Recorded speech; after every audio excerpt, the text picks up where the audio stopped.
एक प्रिय भाई पूछे हैं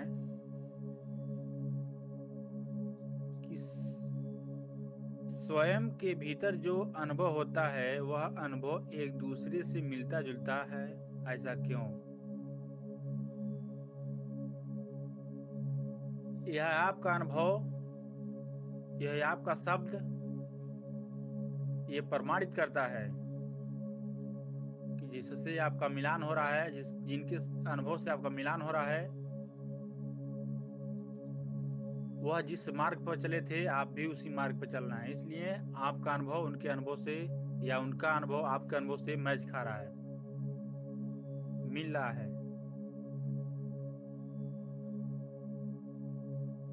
जैसे संत कबीर जी कहते थे अपने जीवन में सहज हो जाओ, सहज स्वभाव हो जाओ। अगर आपका जीवन सहज हो गया, सरल हो गया, तो आप ये मान जाइए कि आप संत कबीर ऐसे बन गए हैं। आज भी हर व्यक्ति बुद्ध ऐसा अनुभव कर सकता है, महावीर ऐसा अनुभव कर सकता है, कबीर ऐसा अनुभव कर सकता है, गुरु नानक ऐसा अनुभव कर सकता है। आज भी कर सकता है, हर व्यक्ति कर सकता है, लेकिन उनके मार्गों पर चलना पड़ेगा। वो भीतर की ओर यात्रा करके अनुभव किए थे, भीतर की ओर यात्रा करके स्वयं का बोध किए थे, भीतर की ओर यात्रा करके गहन शांति में उतरे थे। वैसा ही आपको भी उतरने की जरूरत है, आपको भी अनुभव करने की जरूरत है, आपको भी भीतर उतरने की जरूरत है। वो लोग बाहर नहीं उतरे, वो बाहर नहीं खोजे, कहीं किसी तीर्थ में नहीं गए हैं। वो अपने ही भीतर झांके, वो अपने ही भीतर खोजे। आपको भी अपने ही भीतर खोजने की जरूरत है। जिसने अपने भीतर उतरा वो गहन शांति को प्राप्त हुआ। चाहे आज जो कोई अपने भीतर उतरे या जो संत महापुरुष अपने भीतर पहले उतरे गए, उनके भी जीवन में गहन शांति उतरा। वो गहन शांति में उतर गए, वो गहन शांति मिला। आप भी वैसा ही अपने भीतर उतरेंगे तो गहन शांति उतरेगा, गहन शांति मिलेगा, आनंद मिलेगा, परम आनंद मिलेगा। लेकिन आपको उतरने की जरूरत है, भीतर झांकने की जरूरत है। आपका यात्रा अंतर्मुखी होना चाहिए, आपका खोज अंतर्मुखी होना चाहिए। जैसे वो महापुरुषों ने भीतर की ओर खोजा और उनको भी अनुभव हुआ, उनको भी गहन शांति में उतरे, आज भी वैसा ही आप भी उतर सकते हैं, आप भी अनुभव कर सकते हैं। ये जब तक धरती रहेगा तब तक जितने मानव आएंगे और जितने जाएंगे, जो भी उसमें से भीतर उतरा उन सबको अनुभव मिलेगा, सबको अनुभव प्राप्त होगा, सबको गहन शांति मिलेगा। लेकिन उतरने की जरूरत है, चलने की जरूरत है, भीतर उतरने की जरूरत है, भीतर झांकने की जरूरत है। जिसने उतरा उसने खजाने को पाया, जिसने उतरा उसने स्वयं का बोध किया, जिसने भीतर झांका वो गहन शांति में उतरा।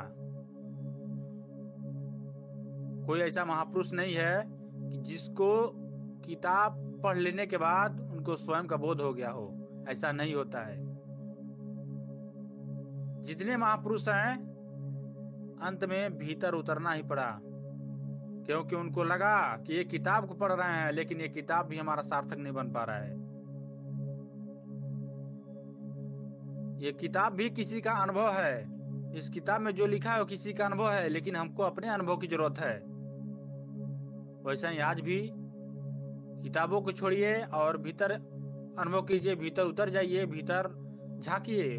क्या चीज है जिसके वजह से शरीर जीवित है, जिसके वजह से कोशिकाएं जीवित हैं, किसके वजह से आप भाषा में या शब्दों में बोल रहे हैं, उसको ढूंढने की जरूरत है, भीतर उतर के ढूंढने की जरूरत है, अपने भीतर चलने की जरूरत है, अंतर्मुखी होने की जरूरत है।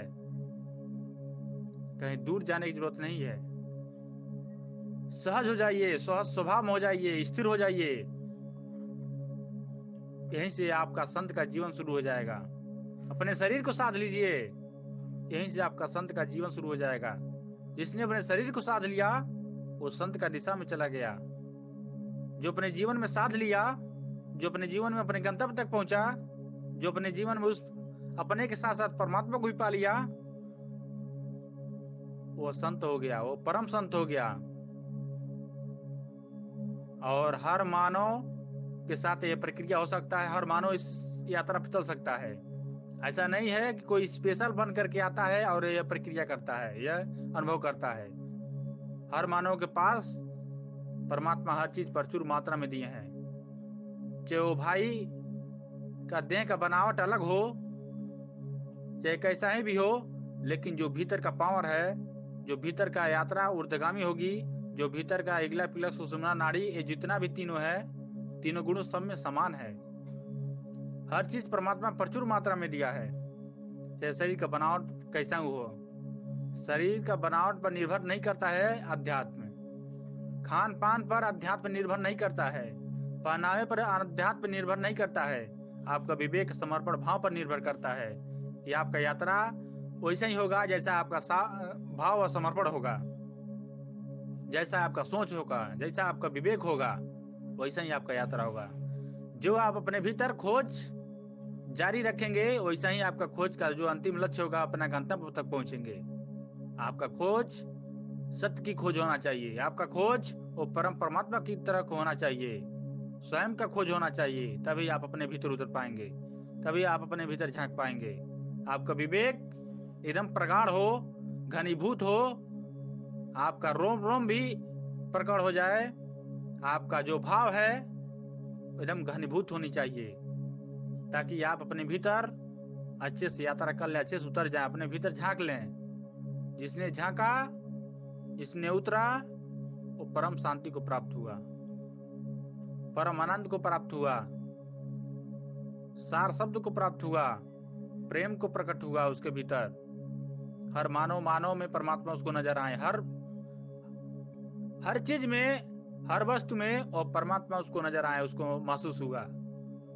उसी दिन से उसका भेदभाव मिट गया, उसी दिन से उसका लोभ माया मिट गया, उसी दिन से अपने को शरीर मानना छूट गया। क्योंकि उसी समय, उसी यात्रा में उसको ये भी अनुभव होता है कि हम शरीर नहीं है, हम एक शाश्वत हैं।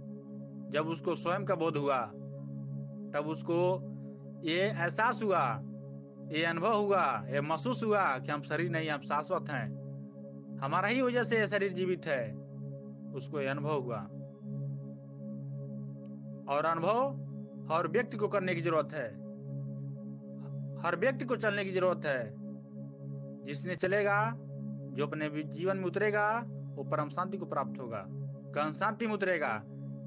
अध्यात्म उम्र मायने नहीं रखता है कि आपका उम्र छोटा है तो आप अध्यात्म की ओर नहीं चल सकते हैं, भीतर की ओर नहीं उतर सकते हैं। अध्यात्म उम्र मायने नहीं रखता है।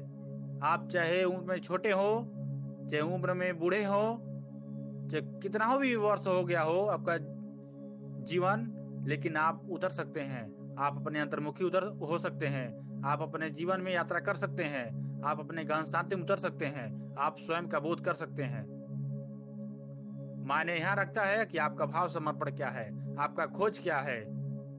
आपका जैसा खोज रहेगा वैसा समाधान भी मिलेगा, क्योंकि वो खोज का तरंग है, वो भीतर से उठ रहा है, और शांति का भी तरंग है, भीतर से